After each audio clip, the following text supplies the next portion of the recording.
Hey guys, it's Dr. Childs here. Today I want to talk to you about 10 things that you can do to try and help you find a thyroid doctor. So we're going to be going over what I call 10 tips or tricks. These are things that you should be able to do to help you find a thyroid doctor, preferably near you. The reason I want to provide this information to you is because obviously this is something that a lot of people struggle with. And by the way, you can get a free PDF download of this document that you're looking at right now. You can download that for free on my website. The link will be in the description if you want to take a closer look at it. But let's talk about this. The first thing that I want to say is it's definitely possible to find somebody near you that can help you with your thyroid.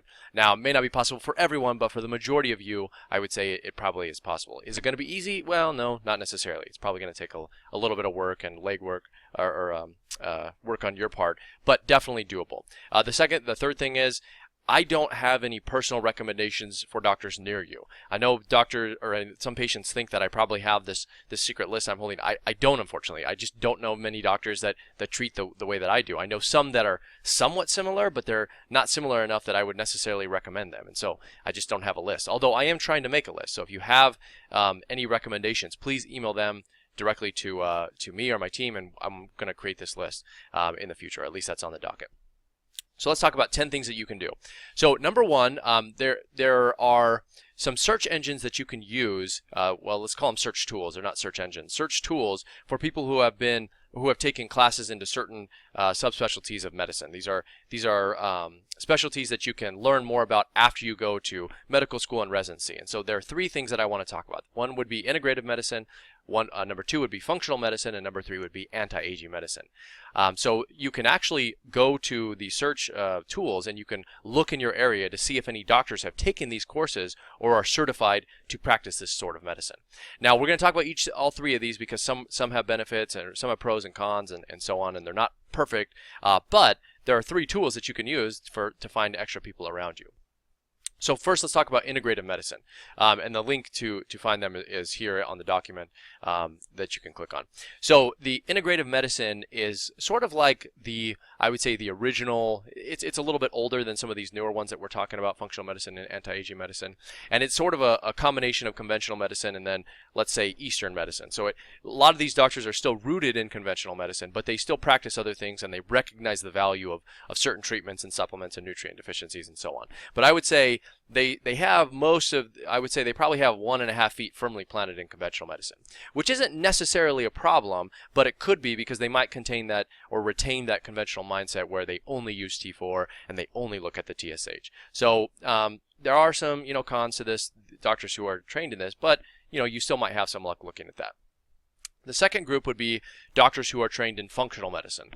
So if you know anything about me, I have some training in functional medicine as well. I tend to practice a little bit of functional medicine, although I don't think it's the best way to approach, especially hormone balances and such, but there are some benefits to those in functional medicine.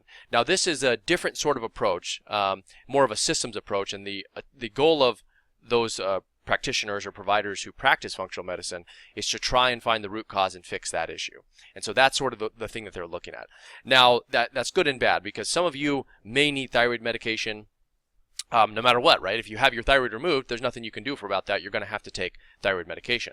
But if you're someone that has, I don't know, maybe Hashimoto's from an autoimmune disease, your functional medicine doctor may try to reduce that inflammation through dietary therapies and supplements and so on, to try and treat that root cause to impact your thyroid in an indirect way.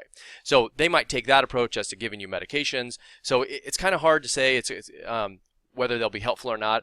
I've seen some that are really good, and then I've seen some that are basically just conventional doctors with the name functional medicine slapped on them.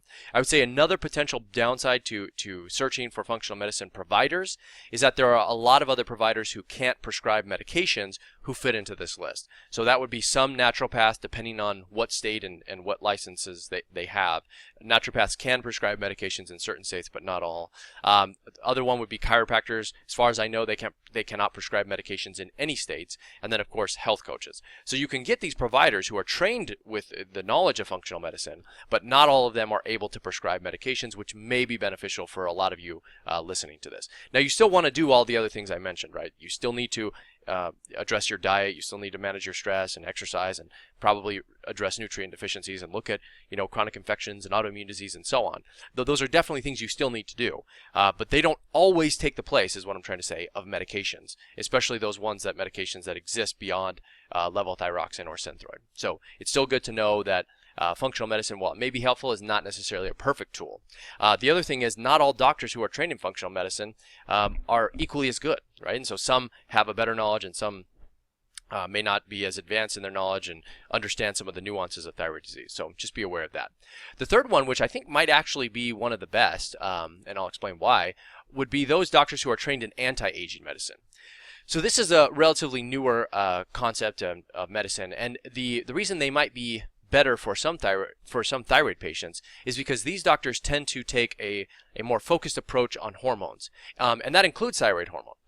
And the reason for that is pretty simple. We know that as you age, your hormones, pretty much all of them, start to decline. And so that would be like your sex hormones, testosterone, estrogen, progesterone, thyroid hormones included in there, and so on. And so what these doctors do is they try to re-optimize those hormones to keep them at your youthful levels, which then can kind of allow you to age gracefully, reduce wrinkles, and so on. I mean, I have an interest in anti-aging medicine. I've taken a lot of courses and information in this particular area, so I actually tend to like it a little bit better. But doctors who are trained in anti-aging medicine, they might have a better knowledge of hormones and hormone function compared to those who are integrative and functional medicine doctors. So again, there's a search tool that you can use for anti-aging doctors. There's one for functional medicine doctors, and there's one for integrative medicine.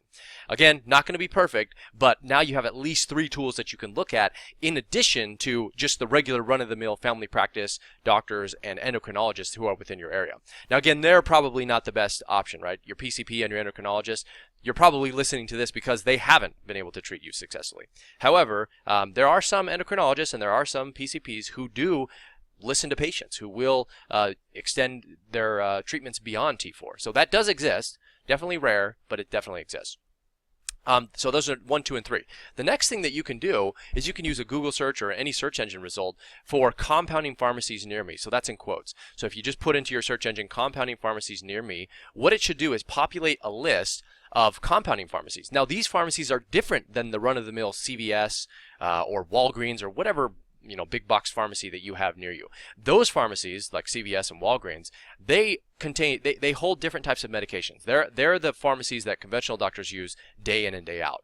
But these compounding pharmacies, they tend to be used by doctors who fit the category of the 3 training areas that I mentioned above. So they're the type of doctors who are more likely to use these compounding pharmacies because they have different medicines and you can put them together and so on. I used a lot of compounding pharmacies when I was treating and prescribing to patients, and so they're really beneficial and helpful. Now, the key here is you can call them and then you can ask and say, hey, can I get a list of doctors who might be prescribing bioidentical hormones? So that's a buzzword. Or T4, T3 medications, that's another buzzword, or NDT. Now, they may or may not give you that list. Sometimes they will, sometimes they won't. Doctors might also give their cards to these compounding pharmacies. So they might say, yeah, we have some cards here, or no, we can't give that information out, or I don't know. It kind of depends on which pharmacy you're talking to. But it's a good opportunity for you to call and just say, hey, or just you can just ask the receptionist, hey, who is, do you have any recommendations for doctors near me? And they'll give them to you. And so sometimes they will, I should say, not guaranteed. But again, it's just another thing that you can do. So once you have a list of people who are using a compounding pharmacy, there's a very high chance that they fit the categories above, or at least are more naturally or holistic or integratively minded, however you want to phrase that, and that they're potential options for you to look at. Next thing you can do is, these are some of the more obvious things. You can look for doctors who have a blog or who write on it frequently. This is hit or miss. Not all doctors are blogging, and there's a lot of good doctors who don't write any blogs at all because they're busy, in their practice all day, and they don't necessarily enjoy that. So it can be beneficial. Just because someone's writing a blog also doesn't mean that they're good, because they could be just using it for marketing purposes. But it's something you could think about. The next thing you could do is look for doctors who have written books on the thyroid. The downside to this is that if a doctor is, let's say, popular, I don't know what other word to use here, but let's say they're popular enough to have written a book on the subject, they're probably going to have a long waiting list, especially if it's a widely disseminated book. So it can be helpful, maybe not, but again, something else that you can look at. Another option, and I want to be very careful as I recommend this one, would be the use of Facebook support groups, and you can ask patients who are in these Facebook support groups, if they've been at any, or if they've seen any providers, or if they have a list of providers or anything like that. Now, the reason I'm hesitant to use this is because the Facebook support groups can be really hit or miss in terms of the quality of the information and the advice that you receive there. I've seen some good advice in these groups, but I've also seen some very wrong and some very bad advice. So if you don't know any better, you might be inadvertently following bad advice instead of good advice and thinking that it should work when it isn't, and you're just completely on the wrong track. So be cautious about this option, but again, it's something that you could do. Another thing that you can do is, which is similar to the compounding pharmacies that I mentioned before, would be to contact advanced laboratory testing centers, and then you can ask them for a list of doctors. And so what do I mean by advanced laboratory testing centers? Well, you're probably familiar with like a LabCorp or a Sonora Quest or whatever they're called near you. These are huge, massive lab companies. And again, these are the lab companies that the conventional doctors use. So if they want to check cholesterol and like TSH and the CBC and some basic things, these are the companies that those doctors use. Now there are other advanced laboratory tests which include things like Genova Diagnostics or Dutch Hormone Testing or Great Plains Laboratory. There's a ton of these. What they do is they run a little bit more advanced or nuanced testing. The places that also, I'm trying to think of the name of the one that does the salivary cortisol testing. I can't think of it off the top of my head. Z something. I think it might be Z Laboratories. But anyway, the point is they run a little bit of different flavor of tests. Now, I don't necessarily agree or order all of these tests, but other doctors who are more open-minded to the therapies that you would want as a thyroid patient may be ordering them. So again, you could call them and you can ask and say, hey, do you have any doctors who order tests in my area? You don't want to ask any specifics, obviously, but just get the name, and then you can do the rest of the searching from there. One of the last things that you can do, I don't think that you'll have a lot of success doing this, but again, if you've exhausted all your options, you could come down to this one, and that is to call local offices of endocrinologists or primary care physicians and simply ask them if they prescribe T3, and the other names for T3 would be Cytomel or liothyronine, or you could just ask if they provide NDT or natural desiccated thyroid hormone like Armour Thyroid. And if they said yes, well then that might be an indication that would be a place to go. And if they just say no automatically, well then scratch that one off your list and start to move on. So you have some options here. Again, I don't think this is going to be a fruitful endeavor. You could probably call 100 offices and maybe get one or two that say yes to this question, and that doesn't mean that you're going to get what you need as a thyroid patient. But again, if you don't have anything else. And then the last one sort of harkens back to the top three that I was talking about, and that would be look for doctors who have certifications in anti-aging medicine, bioidentical hormone management, integrative medicine, and functional medicine. So these are all kind of buzzwords that doctors use, which patients may not be aware of, but they all kind of are code word for meaning that they look at they take a more holistic approach to patient management and care. And so, again, another buzzword would be bioidentical hormone management. We talked about functional medicine, anti-aging medicine, integrative medicine. But these are all things that doctors may use thinking, oh, my patients are going to find me now. But if you don't know what they mean, then you have no idea to search for those things, right? And so that's why I'm trying to explain that doctors may use this, but patients may not understand what they mean. But they do mean, in this case, something good, potentially good for you. So anyway, that's it. So we got 10 things that you can do here. Like I said, I'm fairly confident that with going through this list that you should find at least hopefully several doctors near you. If you want, I would recommend that you download the PDF for free from my website. You can get that in the link in the description below, and kind of go from there. And if you have any people or physicians that you've used that have been successful, please send those to me so that I can curate a list here so I can provide it to you guys as well, because I'm constantly looking and trying to update that list. And if you have any questions, as usual, leave them in the comment section below, and otherwise I'll talk to you guys in the next one.